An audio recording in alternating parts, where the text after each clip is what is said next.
Hey, this is Pastor Shane with this week's Wednesday chat. You know, we've been going through so many changes in the last few months, and I'm sure all of us have different opinions on what's happening and where things are heading. One of the phrases we've heard a lot recently is the new normal, right? What does the new normal look like? And quite frankly, we don't really know exactly what the new normal is going to look like as we move through this.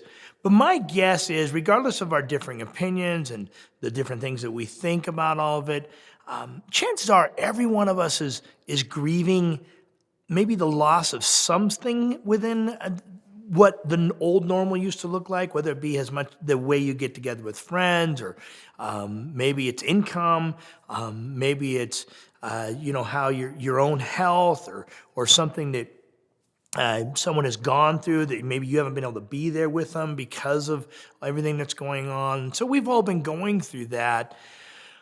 And as we head into the future, my guess is we're all going to have a lot of different opinions about how this should work. And I guess what I would want to encourage us is in two things. With all the different opinions we have and all the different ways that we think we should handle this, two things come to my mind.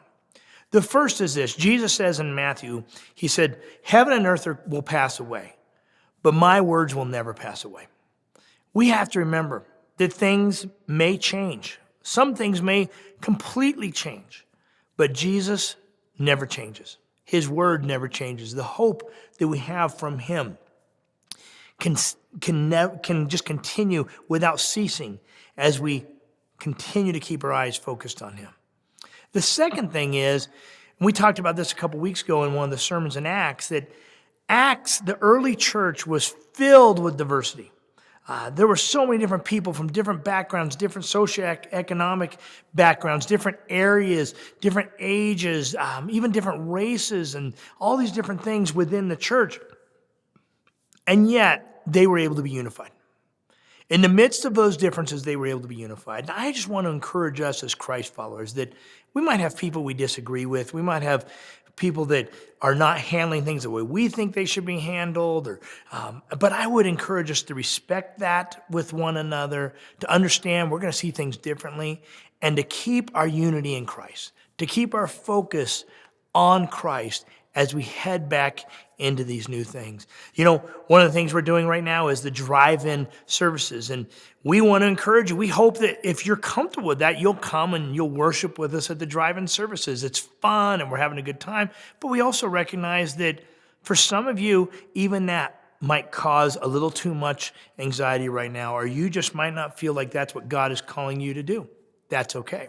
And that's why we're offering the different options. Someday, hopefully in the not too distant future, we're going to open the doors of the church. But we understand that different people are going to be at a different place as far as their willingness and readiness. But our goal as a church is that we continually, with all of these differences, we seek to have unity in Christ. And I hope that that will be every one of our goals as Christ followers. Well, that's just a couple things to encourage you with this week. I hope you have an awesome week, and we will hopefully see you Sunday.